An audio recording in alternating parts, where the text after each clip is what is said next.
Ẹ kú dédé àsìkò yìí ní gbogbo ibikíbi tẹ́ bá ti láǹfààní láti máa wo ìkànnì yìí. Tó bá yẹ pé ìgbà àkọ́kọ́ yín rèé tẹ́ máa darapọ̀ mọ́ ìkànnì yìí, ìkànnì Lovers Arena TV nìkànnì tí ẹ já sí yìí. Mo rọ̀ ọ́ bá mi subscribe sí ìwé ẹgbẹ́ rẹ ń ọ̀rẹ́ máa gbé kan níbẹ̀ táwọn olóògbé máa pè ní notification bell. Bá mi tẹ̀ tó bá ti tẹ̀ tán yóò gbọ́ option mẹ́ta kan wá, èyí tí ń bẹ lókè ohun tí ń ṣe option A, Li àti Li táwọn olóògbé máa pè ní option all. Ó ní kó bá mi tẹ̀ tó bá ti tẹ̀ tán yọ̀ǹda rẹ̀ láìkì fídíò tó ń wò lọ́wọ́lọ́wọ́. Ẹ kú dédé àsìkò yìí o gbogbo ọmọ kóòtù òjíire nílé lóko lẹ́yìn odi ní gbogbo orígun mẹ́rẹ̀ẹ̀rin àgbálá ayé po. Ẹ dákun, mi ò fẹ́ ṣe fídíò lónìí tẹ́lẹ̀, I just have to come out. Ẹ̀yin ọmọ kóòtù òjíire, nǹkan ṣe ní jù wọn gbọ́ létílé. Gbogbo yín lẹ mọ̀ pé èmi ò kí ń exaggerate nǹkan o, mi ò kí ń pọ́n nǹkan lé o. Mi ò kí ń exaggerate nǹkan, bí n bá ṣe rí nǹkan mọ́ ni mo sì máa sọ mọ́, bí n bá ṣe rí tó ni mo sì máa sọ tó. Ṣé mọ̀ pé àwọn ìyá kan wà, àwọn bàbá kan náà wà ní ilẹ̀ kóòtù òjíire lónìí tó jẹ́ wípé àwọn alálẹ̀ ló ń lò wọ́n. Àwọn alálẹ̀ ló ń lò wọ́n tí kò sì sí doubt kankan níbẹ̀. Tẹ́ bá ti ń gbọ́rọ̀ ẹnu wọn, tẹ́ bá ti ń rí ní ẹsẹ̀ wọn, tẹ́ bá ti ń rí ṣe wọn, tẹ́ bá ti ń rí wà wọn, ẹ mọ̀ pé iṣẹ́ àwọn alálẹ̀ ni wọ́n ń jẹ́. Màmá wa kan wà tí mo close mọ́ wọn díẹ̀. Ọlọ́run máa ń mú wọn rí ayé, rí gbogbo agbègbè ọ̀run yẹn díẹ̀díẹ̀. Ọlọ́run sì máa ń mú wọn rí, Ọlọ́run máa ń mú wọn rí ọjọ́ iwájú. Èmi gangan ti bá mi sọ̀rọ̀ láìmọye ìgbà tí mo dẹ̀ rí pé yes, àwọn ọmọlẹ̀ lò wọ́n tó tọ́. Wọ́n wá sọ ọ̀rọ̀ kan tó dẹ́rù bà mí ẹ̀yin ọmọ kóòtù òjíire. Òun ni mo fi sọ pé nǹkan ṣe ń jù àgbọ̀ nílé. Ọ̀rọ̀ Ìbàdàn ni mo fẹ́ sọ o. Kí n tó kọ́kọ́ sọ tí mọ́mì wa yìí ṣàlàyé fún mi. Mo kọ́kọ́ fẹ́ pe bàbá wa Olúbàdàn. Bàbá wa Olúbàdàn Ládọjà. Ojú ọmọ ní tìyín àmọ́ ní wáyé tì. Bàbá, àní gbọ́ ìtàn aburú ní àsìkò tìyín. Àní gbọ́ ìtàn aburú lásìkò tìyín o. Mi ò mọ̀ bóyá ọwọ́ àwọn ọ̀tá wà ń bẹ̀ o tàbí kò sí. Torí pé tẹ́ bá ti rí àlejò tó wọ̀lú tó wá nàka sí sàárè afọ́jú pé sàárè tó wà ńbẹ̀ afọ́jú náà sọ síbẹ̀, ẹ mọ̀ pé ó ti lọ́wọ́ onílé nù ni. Ẹ̀yin èmi ẹ dákun ẹ má bínú. Ìyá mi bá mi sọ ọ̀rọ̀ wọn kì í sì sábà mọ̀ ṣẹ. Òun ni mo ṣe ń pe bàbá wa Olúbàdàn tọ́lọ́mbá ní kẹ́ ẹ lè pe aṣíwájú tàṣíwájú ń jẹ yín. Mi ò rò pé rò pé ẹ̀ní lágbára àti lè pe gọ́fúnà wa torí àti ẹ̀ mọ ibi táwọn gan wà báyìí. Àgbúrò nǹkan kan mọ́. Aṣáàdúpẹ́ pé ẹ̀mí ṣáà ń bẹ, gbogbo wa wà láyé, àwa láyé ara wa. Bàbá, ẹ bá wa pé aṣíwájú Bọ́lá Ahmed Tinubu sí ọ̀rọ̀ tí mò ń sọ yìí lọ́wọ́. Ẹ̀rù ń bà mí kó má jẹ́ pé ọjọ́ Iléyá tàbí gbàrà tá a bá ti ṣe Iléyá tán làwọn tí mò ń sọ yìí fẹ́ strike. Ogun ò sì kó Ìbàdàn rí, ogun ò kó wa rí. Ọmọ Ìbàdàn iṣẹ́ ẹrú ẹnì kọ̀ọ̀kan, ogun ò kó wa rí. Ṣùgbọ́n ìyẹn ti kọjá ọ̀rọ̀ ẹnu báyìí o. Ọ̀pọ̀lọpọ̀ ìlú tógun òkórí náà ní lógún ti ń kó lọ́wọ́lọ́wọ́ báyìí torí ogun Fúlàní àtọwọ́dá ogun ni. Àtọwọ́dá ogun tó le gan. Tọ́rẹ̀ pé wọ́n máa ń wẹ́ni kúnra. Gbogbo ibi tí wọ́n bàbá jà, wọ́n ti wá àwọn èèyàn kan kúnra tí wọ́n ó síjú wọn sí gbogbo òpópónà. Mọ́mì yẹn wá sẹ́ndì mẹ́sẹ̀jì sí mi pé good afternoon sir. Sometimes ago, I sent this message. something serious, really terrible and disastrous is happening in Ibadan. Ọlọ́run ní jẹ́. I have information that Fulani are moving around Circular Road in Ibadan. Are we going to wait until they start butchering our people? This update is happening now. Fulani has now taken over Awaye, Egbeda, Ibadan Circular Road. My family are unable to leave the farm there at this time, at this moment. They are ensconced in the palm tree plantain in location. This is serious. This is seriously serious. Please save our soul. Ṣé ẹ mọ̀ pé kò ságbára tèmi ní níbọn, ṣùgbọ́n lọ́jọ́ tí wọ́n bá ti fún kálukú wa láǹfààní àti ní ìbọn lọ́wọ́ láti protect ara wa, màá wà lára àwọn bíi 10 tàbí 15 tí ó kọ́kọ́ rà nílẹ̀ Yorùbá pẹ̀lú ògùn Ọlọ́run. Torí mi ò rí reason táwa fi máa fi ọwọ́ lásán tá fi máa safeguard ara wa against àwọn tí wọ́n gbé ìbọn AK-47 lọ́wọ́. Now, ìyá tó sọ ọ̀rọ̀ yìí, Ọlọ́run sábà wọn kì í sábà sọ kó má rí bẹ́ẹ̀. Kó tó di pé àwọn sọ̀rọ̀ fún mi, nínú ìfi imú fínlẹ̀ mi ẹ rí pé mo ti sọ wípé àwọn Fúlàní ti dá ọjọ́ tẹ́lẹ̀tẹ́lẹ̀, wọ́n dá bóyá 26 àbí 28 mo ti ẹ̀ pé ńgbà yẹn. But nsìn wọ́n ti ń pinnu pé bóyá ìjọ Iléyá tàbí immediately after Iléyá ni wọ́n fẹ́ strike. Wọ́n dẹ̀ fẹ́ strike ní Ìbàdàn ni. Ìyẹn ni ó dẹ̀ le jù. Mo wá fẹ́ fi àsìkò yìí pé brother mi náà Sunday Igboho. Ogun tógun ọba kó wa lókèèrè mọ́, kìí ṣe inú ilé ló ti yẹ kógun ọwá kó wa. Gbogbo ẹ̀yin ẹlẹ́ṣọ̀ ọ̀rìnà tàbí ẹlẹ́ṣọ̀ ojú ọ̀nà ojú pópó àti ẹlẹ́ṣọ̀ inú igbó, ẹ dákun torí t'Ọlọ́run, ẹ jọ̀ọ́, ọ̀rọ̀ tá à ń sọ lọ́wọ́lọ́wọ́ yìí ó lápẹẹrẹ o. Mi ò ní bẹ Ọlọ́run kí Ọlọ́run jẹ́ kí n sọ pé ṣe bí mo sọ bẹ́ẹ̀ o. Ọlọ́run Elédùmarè ò ní jẹ́ kí n sọ pé ṣe bí mo sọ bẹ́ẹ̀. Ìwọ Ọlọ́run Elédùmarè mi ò mọ ibi tó kọjú sí o. Ṣùgbọ́n má jẹ́ kí n padà sọ wípé ṣe bá sọ̀rọ̀ ikọ́ tó ṣẹlẹ̀, Ọlọ́run má jẹ́ lè wí. Má jẹ́ kó ṣẹlẹ̀ débi pé màá wí Ọlọ́run. Torí ẹ̀, òun ni mo ṣe ń pe àwọn tó yẹ kí n pè ń sìn. Gbogbo ẹ̀yin Àgbẹ̀kọ̀yà, gbogbo ẹ̀yin OPC, Chief Sunday Igboho, ìlú tó ń gbé lọ́wọ́lọ́wọ́ báyìí là ń gbọ́ pé àwọn Fúlàní fẹ́ strike yìí. Ìgbà tẹ́ ń gbé Ìbàdàn gan, láti Ìbàdàn ló ti lọ Igboho. Ogun tí ó wá kó ọ lókèèrè bọ́ báyìí, wọ́n fẹ́ gbalé kó wa, Ọlọ́run rẹ̀ ní fún wọn sí. Èmi ò kí ń flatter èèyàn. Gbogbo ẹ̀yin ará diaspora, ẹ dákun torí Ọlọ́run, torí pé àwọn ìjọba wa yẹn wọ́n máa ń pọ́n ẹ̀yin lé ju àwa lọ ńgbà míì. Ẹ dákun gbogbo ẹnikẹ́ni, ẹ jọ̀ọ́, tó bá súnmọ́ gómìnà ìpínlẹ̀ Ọ̀yọ́,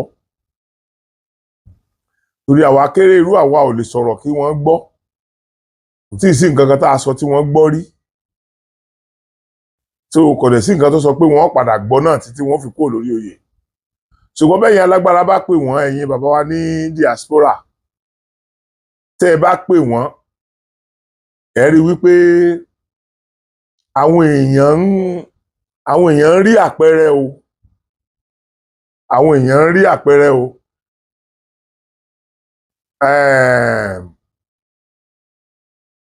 Towards in tó fẹ́ ṣẹlẹ̀ yìí, nínú investigation tèmi ṣe,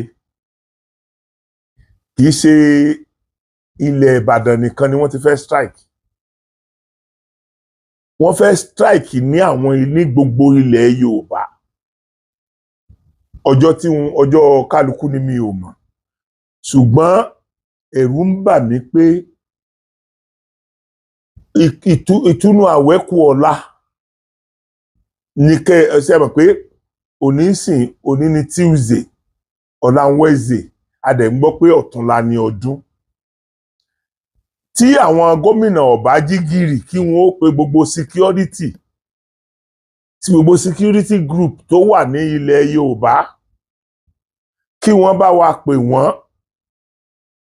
a ti mọ̀ pé ẹ̀ ní fún wọn lówó torí ẹ̀gbìn èyí náwó sọ́nà irú ibẹ̀ yẹn gáràjì lẹ́mọ̀ bá wa fi kọ́ but this time around tí wọ́n bá strike ní Ìbàdàn gbogbo yín lẹ gbọ́ pé a ti ń sọ fún gómìnà ẹ wo ọjọ́ tí mo ti ń pe gómìnà sí àkíyèsí lórí ọ̀rọ̀ àwọn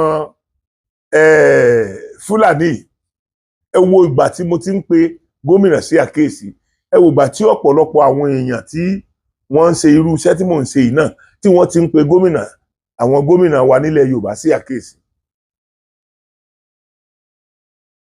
Now àwọn Fúlàní fẹ́ strike ní Ìbàdàn àti agbègbè ẹ̀ Fúlàní fẹ́ strike ní ilẹ̀ Ìbàdàn bàbá Olúbàdàn ẹ gbà wá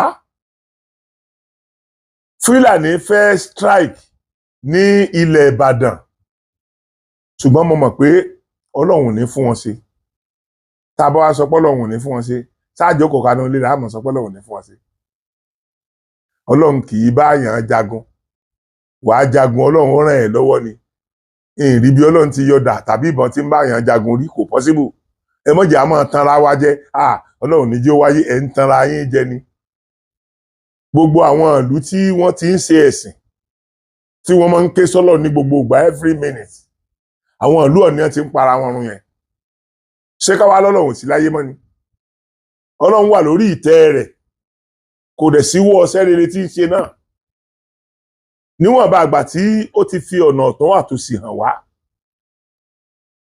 níwọ̀nba àgbà tó ti jẹ́ ká mọ̀ pé ẹlẹ́rù ní kọfẹ́ àwa láàkọ́kọ́ gbé kóun ó tó lè bá wa fọwọ́ kún ẹ wo mọ bí mo tún ṣe lè sọ o ẹ̀yin ará diaspora ẹ gbà wá o ẹ sọ ẹnikẹ́ni nínú yín tó bá súnmọ́ Mákindé ẹ dákun ẹ bá wa pè Mákindé o ẹ bá wa pè gọ́fúnà Ṣèyí Mákindé o ẹ bá wa pè gọ́fúnà Ṣèyí Mákindé ogun ti wọ ilẹ̀ Ìbàdàn báyìí o a dẹ̀ ti sọ atójúwe ibi tí wọ́n sọ pé wọ́n wà o ajúwe ibi tí wọ́n sọ pé wọ́n wà o gọ́fúnà ò ní sọ wípé òun ò gbọ́ nǹkan kan o wọ́n náà ti wà ní àwàyè Ẹgbẹ́dá Ìbàdàn circular road yẹn ṣe mọ̀ pé ó yí ìgboro Ìbàdàn po ni ṣe pé tí wọ́n bá ti tò sí circular road láti ṣe ọwọ́ wọn ẹ̀ pé wọ́n kàn ká gbogbo Ìbàdàn mọ́lẹ̀ kan náà ni ogun àwítẹ́lẹ̀ kì í sì pa arọ ṣùgbọ́n arọ tí èèpa ni arọ tó bá gbọ́n torí ó tètè wọ́kù níbi tó wà yẹn nígbà tí wọ́n ti sọ pé ogun ń bọ̀ mẹ́ yóò wọ́kù mẹ́ tọ́lọ́wọ́n bàbá jẹ́ ó pàdé ogun lójú ọ̀nà ó escape nìyẹn. So ìyìn tí ẹ mọ n tí mo lè ṣe Chief Sunday Igboho ojú ò mọ̀ ní tiẹ̀ pẹ̀lú ògo Ọlọ́run ò ní di ẹrù àrù káàkiri o gẹ́gẹ́ bí tí mò ń gbọ́ wẹ́rẹ́wẹ́rẹ́ pé wọ́n ti ń yọ̀ǹda security ilẹ̀ Yorùbá lé ọ lọ́wọ́ díẹ̀díẹ̀ Chief Sunday Igboho mọ̀ ń sọ o èmi náà ń yọ ọgbọ́ bí kálukú yín náà ṣe ń gbọ́ yẹn ni o àfìgbà tí mo gbọ́ lẹ́nu Chief Sunday Igboho tí wọ́n sọ tí mo rí lórí íńtánẹ́ẹ̀tì tó bá wá rí bẹ́ẹ̀ Chief Sunday Igboho inú ilé ni wọ́n fẹ́ wá kógun ká yín mọ́ yìí o inú ilé tó ń gbé gangan ni wọ́n fẹ́ kó ogun wá yìí mo dẹ̀ mọ̀ pé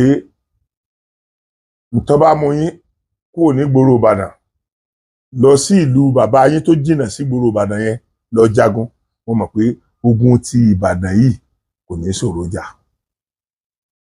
wọn kò ní ṣòro jà gbogbo ẹ̀yin tẹ́ ẹ mọ̀ pé ẹ jẹ́ security groups ẹ dákun torí tọlọ́run, ẹ dákun torí Ọlọ́run. Àgbẹ̀kọ̀yà wa méjèèjì, ẹ wo ọ̀rọ̀ ìpínyà kọ́ leléyìí o, n tó wà lóde ńsìn àwa méjèèjì àjọ fọwọ́sowọ́pọ̀ ni o.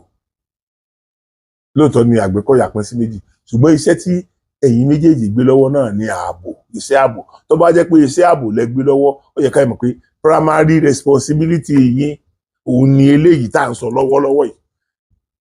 Mò ń bá lágbájá jà, mò ń rìn sínú gúrùpù lágbájá ò sínú tá à ń sọ yìí o. Mo bẹ ẹ̀yin lọ́balọ́ba nílẹ̀ Yorùbá, mo bẹ ẹ̀yin lọ́balọ́ba nílẹ̀ Yorùbá. Ṣé rí bàbá kan sọ ìtàn kékeré kan fún mi. Wọ́n ní ẹnìkan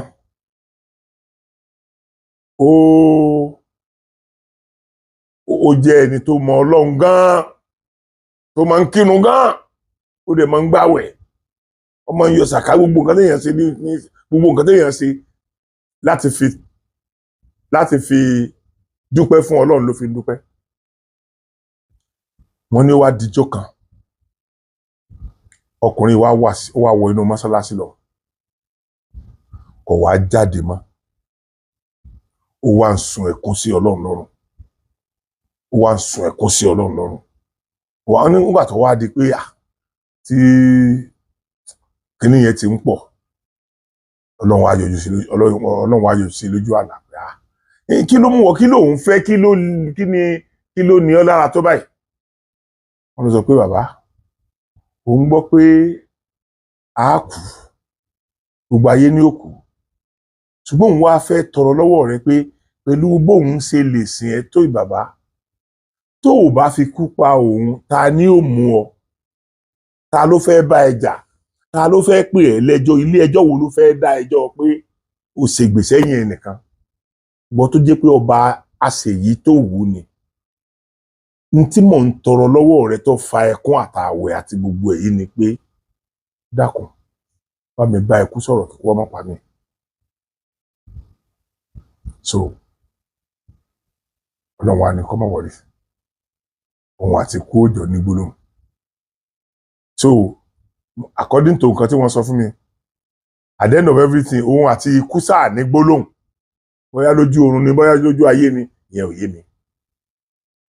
Ikú dẹ̀ agree pé nǹkan tájọ agree ni pé tí ikú bá máa pa òun kó sọ fóun, kì í ṣe pé kó sọ pé kó wọn mọ̀ kú rárá, ṣùgbọ́n tí ó bá ti kù dẹ̀dẹ̀ tí ikú ó pa òun fẹ́ bá ikú lọ́rẹ̀ẹ́ débi pé tó bá ti ń súnmọ́ yóò máa sọ fóun pé lágbájá ó ti ń súnmọ́ o, lágbájá àsìkò báyìí ni o, lágbájá so tí wọ́n jọ bá gé ènìyàn. Ikú dẹ̀ promise ẹ̀ pé láyé òun ò ní pa láìjẹ́ kó mọ̀. Gbogbo ìgbàkúgbà tó máa wá bá ó máa yọjú sí, ó máa sọ fún. So wọ́n ní wọ́n ti bẹ̀rẹ̀ bẹ́ẹ̀, wọ́n dẹ̀ ti jọ agree. Ikú wá pa ọ̀rẹ́ ẹ̀ kan ní Sokoto, ọ̀rẹ́ bàbá tí ó bá ikú dọ̀rẹ́. Ikú pa ọ̀rẹ́ rẹ̀ kan ní Sokoto. Ó gbọ́, wọ́n sọ fún ní ọ̀rẹ́ mi tó ti débẹ̀, ọ̀rẹ́ mi tó ti lù yẹn lọ́gọ. Òun náà lọ kí wọ́n ṣe gbogbo ẹ̀. Pàtó tún yá, ọmọ bóyá máa àbúrò ẹ̀ àbọ̀mọ ẹ̀gbọ́n ẹ̀ kan tó lọ́kọ ní Kano, ikú tún pa á. Tó bá ti gbọ́ pé kúpọ̀ ẹnìkan ní ọ̀rẹ́ mi tó ti débẹ̀ yẹn, oníkùmọ̀ oró tó ti lọ lù wọ́n kó mọ̀ lórí mẹ̀yẹn, ó tún bá wọn yẹn náà kẹ́dùn. Kẹ̀rẹ̀kẹ̀rẹ̀ ikú pa ẹnìkan tó mọ̀ náà ní Kaduna. Èkó ẹ jẹ́ ká sọ pé ẹni yẹn ń gbé Èkó. Ikú pa ẹni tó mọ̀ ní Kaduna. Nígbà tí ikú pa ẹni tó mọ̀ ní Kaduna, ó tún bú sẹ́rìn tí máa ń rìn yẹn pé ọ̀rẹ́ mi tó ti débẹ̀ yẹn, ó tún ti lọ fọ́ yẹn ń gí lórí. Ikú kò mbẹ̀, ikú wá pa ẹnìkan jẹ́bà. Ẹni tí kú pa ń jẹ́bà kì í sọ̀rọ̀ ẹ̀, ṣùgbọ́n ẹni tó mọ̀ dáadáa náà ni. Ọ̀rẹ́ mi ṣáà ń pààyàn káàkiri sá. Kò tójọ́ kò tó sù, ó tó pa ẹnìkan lọrin. wà kí ló tí kìíní yìí ń pa àyàn báyìí torí Ọlọ́run kì í ṣe ẹyọ ẹnìkan tó ń pa yẹn ló ń pa òyìn bò mí but àwọn tó mọ̀ kọ̀ọ̀kan láwọn ìlú kọ̀ọ̀kan yẹn gbogbo àwọn tó mọ̀ tó ń pa ló ń gbọ́ so bó ṣe kúrò nílọrin ló dé Ògbómọ̀ṣọ́ ló tún kan ẹnìkan kóńdó lórí ló tún lọ pa ó kúrò ní Ògbómọ̀ṣọ́ ọdọyọ wọn pe ẹnìkan tí ọ̀rẹ́ rẹ̀ tọmọ ẹni tó súnmọ́ ọ̀rẹ́ rẹ̀ ó kúrò lọ́yọ̀ ó dé Ìbàdàn ó pe ẹnìkan ó jẹ ẹnìkan gé lórí so ó kúrò ní Ìbàdàn ó dé Ṣàgámù ó pe ẹnìkan ẹni tó pa Ṣàgámù yẹn wá close mọ́ gan epo náà lọ bá wọn dárò mẹ gbà di bíi ọjọ́ keje sí yẹn ó máa ń rí kú òun àti Kújọ máa ń ríra wọn báyìí àdéhùn ti wà láàrin wọn mọ́ òdi bíi ọjọ́ keje sí yẹn ní kú bá yọ gẹ́lẹ́ ló bá rí kú tí kú wọlé ọ̀rẹ́ mi òní lọ́jọ́ pé o ikú tí ó jẹ́ pé àwọn ní àdéhùn pẹ̀lú Ọlọ́run pé kó o tó pa òun ó ṣàlàyé fóun ikú wa ní sóun ọ̀ṣàlàyé tó ni ẹni tó ń pa Sókótó sóò mọ́ ni ó lóun mọ ọ̀rẹ́ òun rẹ̀ ìgbà tó ń kó Sókótó tó ń pààyàn Kàdúná sóò mọ́ ni ó lóun mọ òun pa ọ̀rẹ́ rẹ̀ kan ní ìgbà tó ń kó mẹ́yẹ òun pa ẹnìkan náà ń lọ ni èyí náà ọ̀rẹ́ rẹ̀ ló jẹ́ òun pẹ́ nìkan ń bàdàn ó close mọ́ dáadáa ṣé kò ti yẹ kó o mọ̀ pé tiẹ̀ náà ń sún mọ́ nìyẹn ṣé kò mọ̀ pé kò yẹ kó o mọ̀ pé òwe la fi ń pa fún ẹ ǹjẹ́ mò ń try láti sọ ni pé ẹ wò gbogbo ìlú tó yí wa kárí Ìbàdàn náà ti pààyàn káàkiri wọ́n fi ń pàrokò ránṣẹ́ sí wa ni o tí Ìbàdàn gangan ni wọ́n fẹ́ ṣe gbogbo ilẹ̀ Ìbàdàn ni wọ́n fẹ́ ṣe yìí o ẹ̀yin ọmọ kóòtù òjíire gbogbo ẹ̀yin tẹ́ ẹ ní agbára gbogbo ẹ̀yin tọ́lọ́ ń fún lágbára ọ̀lẹ làwa o gbogbo ẹ̀yin tọ́lọ́ ń fún lágbára ẹ dákun ẹ gbà wá o ẹ dákun ẹ gbà wá o orí burúkú ni kí májèsín ó tojú ẹ̀rọ ràn alákejì o àìmọye májèsín ni wọ́n ti pa lójú àwọn òbí wọn nílẹ̀ Haúsá o àwọn tí wọ́n pa ń chọ́ọ̀chì ní Ondo State ń jọ́sí ṣojú ọmọ ni wọ́n ìpàyà ṣojú ìyá wọn ìpọmọ o ẹ̀mí sì ṣe pàtàkì ńlẹ̀ Yorùbá o ẹ dákun gbogbo ẹ̀yin diaspora gbogbo ẹnikẹ́ni tó bá súnmọ́ ẹnì kọ̀ọ̀kan nínú àwọn aláṣẹ ẹ bá mi pè wọ́n sí àkíyèsí tí mò ń sọ yìí o wọ́n fẹ́ ṣe ọṣẹ́ ní ilẹ̀ Ìbàdàn wọ́n fẹ́ ṣe ọṣẹ́ ní ilẹ̀ Yorùbá